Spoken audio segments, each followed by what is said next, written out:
Welcome to Making Sense, the Guest Spotlight. My name is Alison Blackler and I have had the privilege of talking to some fantastic guests over recent times. You can hear their interviews here. I hope you enjoy.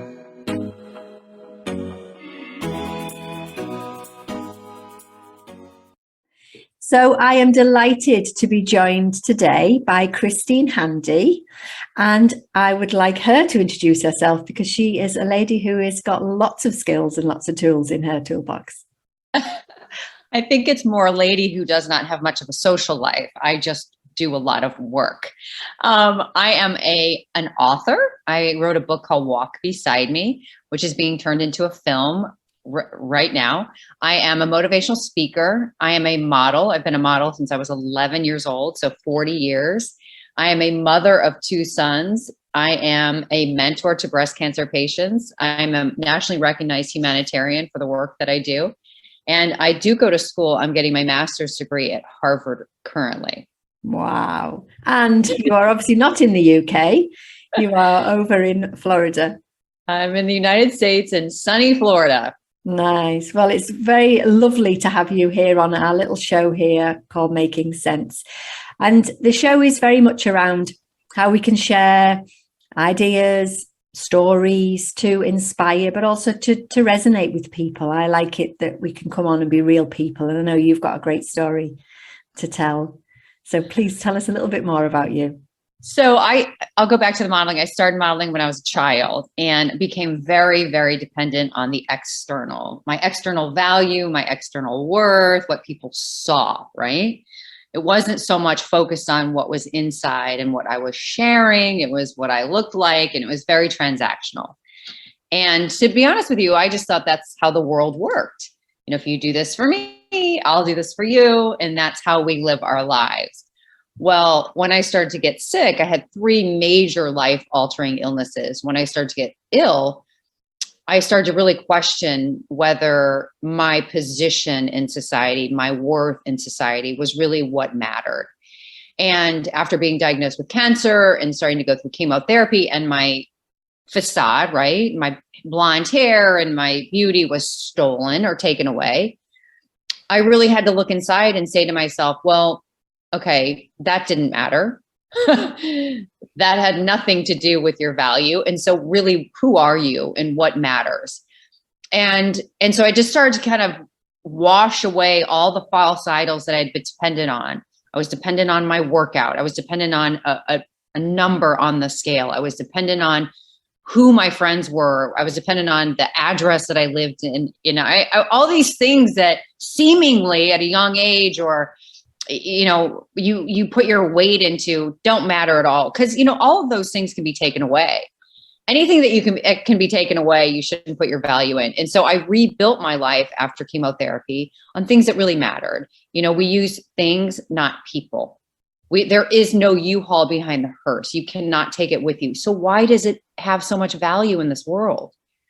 But to be honest with you, if you look around and you listen to TV and watch TV and you listen and you look at all the brands and the big commercial advertisements, it's pushing you into this world of materialism and what beauty and these are the things that matter, right? It's preaching to us what they want us to focus on. And I just stopped focusing on that completely. I refocused on inside and who I was inside. Nice. I love that. And while I didn't say tough to be a model or anything like that, I totally get what you're saying, because for me, I was almost the opposite. I didn't see anything good in myself. I certainly didn't believe in myself at all when I was younger. And I was looking outside for answers. So exactly. I thought it was having the friend or having the friends, groups of friends who used to have loads and loads and loads of friends. I thought that was going to make it all right. I was constantly looking. I did it with relationships for a while, looking to fill the gap. And actually inside was what needed to be changed. And that's where my journey started, around my own self-development and actually be able to find my truth in myself. Yeah, I think that self-work and self-esteem and self-care is critical. And not just for young people, for even people that are my age. I work on my self-esteem every day. Listen, I go to school to work on my brain. I go to the gym to work on my body. I typically every day do self-esteem work. Nice. Because when I had no self-esteem, I was making really bad decisions. Brilliant. Love it. And what can you share a little tip that somebody could start themselves on their self-esteem gym every day? Yeah. So when I'm feeling kind of lonely or lost or kind of orphaned in this world and not sure where I fit in, I choose podcasts to listen to. I'll go for a walk and I'll listen to Super Soul Sunday podcasts that are uplifting or life-giving. I listen to certain preachers that I love who also are life-giving. But I also listen to podcasts like this that are giving me tools, right, of how to nurture my self-esteem, how to live a life of freedom without these false idols. And so that's one thing I choose to do. I walk every day, every single day. I'm kind of glued to my ear pods. And I'm always listening to things that are life-giving, which are podcasts or life-giving music, right? I don't listen to the thumper music of, every other word is an F-bomb or, that's disruptive to my life. I've completely turned off all of society's TV shows. So for instance, Bravo TV. I was asked years ago to be on one of the housewives shows, and it was right when my book came out, and I said no to it because I didn't want to be a part of that disruption of society. And for a couple of years, I thought, man, my book could have like escalated so quickly if I'd done that show and, the fame or whatever. And I just didn't want to sell my soul, in my opinion. And so I don't look at those shows anymore. I don't watch them. I don't compare my life to anybody's life. I know that my worth is not of this world. It's of faith. And in knowing that I'm more rooted in who I am. And I don't look in the mirror and say to myself, well, you're not as pretty, you're not as whatever. That's comparison. I don't do that anymore. And I don't judge other people. We are who we are, and that's who we are meant to be. So, and I also I take captive the thoughts in my own head. So for instance, I was playing tennis last week and I hit a really bad shot. And I said to myself, I may have said it out loud, you suck. Well, I took that thought captive and I said to myself, no, you don't suck. You're trying your hardest. So if we can recognize the negative thoughts and we take them captive and we change them, and that becomes a daily practice, that shifts our mind, that shifts our focus. So those are the things that I do. Nice. I think one of the things that I'm often reminding people is to not be overwhelmed by how many things that you can do to help your self-esteem. The same as there's hundreds of options for how to help your physical health, but to pick something and start.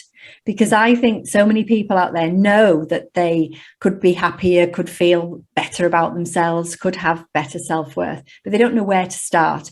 But they think they've got to start with all of the things, and actually just getting into the practice, as you said, with one small thing, which is what you'll hear me say on this show all the time. What's your one small thing that you could do differently, and make a start with that? And I'm just wondering what you might say to, people around you that are constantly saying, I started that, I tried that, it didn't work, I didn't know where to start. It just becomes overwhelming, doesn't it?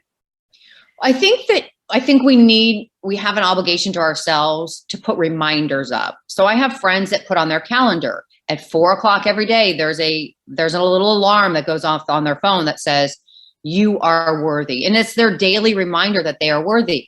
I have a little picture of myself as a child in my bathroom. And whenever I look over and see that picture, I say to that picture, you are worthy. I'm going to protect you.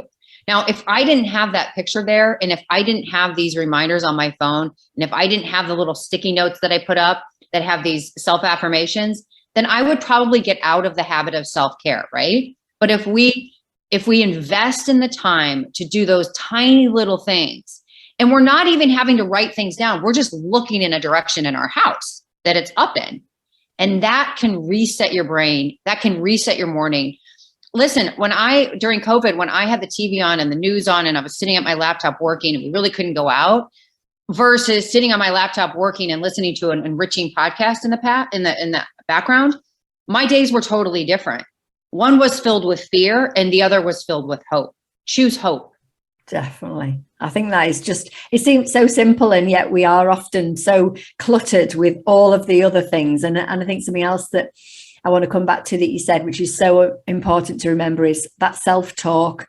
Do we need to really listen to it I love your idea of captivate, capturing it, and really thinking about what are you doing? What is the impact of the thoughts that we have about ourselves, whether they're triggered from external comparing self or wherever they come from. What can we do, and how can we capture those? I love that idea of what did you say? Take your thoughts captive. Captive. That's it. I love that. Yeah, I love that. I think it's great. And the other thing is, and people who listen to this, we need to remember everybody does that. Everybody has negative self-talk. They're not an anomaly. They shouldn't feel shame or guilt or punish themselves because they're frustrated that they're not having positive self-talk, that they keep going back to the negative self-talk. Just give yourself some grace and remember that everybody goes through this, and it's not an overnight process. It takes years and months and a long time to do it. And so give yourself that knowledge and that grace that you're doing the best you can. And just by starting and just by continuing is great. And you should cheer yourself on. Listen, we should cheer everybody on. We should throw out confetti like it's, bubble gum. And people don't. But if we cheer ourselves on, that's masterful. That will get us through this life. Cheer yourself on. I love that. And I think for me, I help people understand how their minds work, and just knowing that your subconscious mind, which is where all your beliefs are, all your emotions live, that will believe anything that you think. So whether you think that you're rubbish or whether you think that you're absolutely fine, or you're a genius, it will believe you. It is your number one fan. And sometimes people say to me, I can't have these affirmations because I don't feel those things. But if you start to say them, your mind will believe them. And eventually, over time, we build that muscle, don't we? Yeah, listen, I did not feel worthy for a lot of my life. And I was an international model. And people looked at my life and thought, she's got everything. And inside, I was dying inside.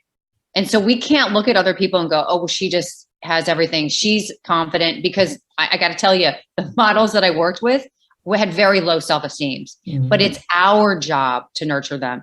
We can't depend on other people to fix our problems. We have to do it. And it's a daily practice. Invest in yourself.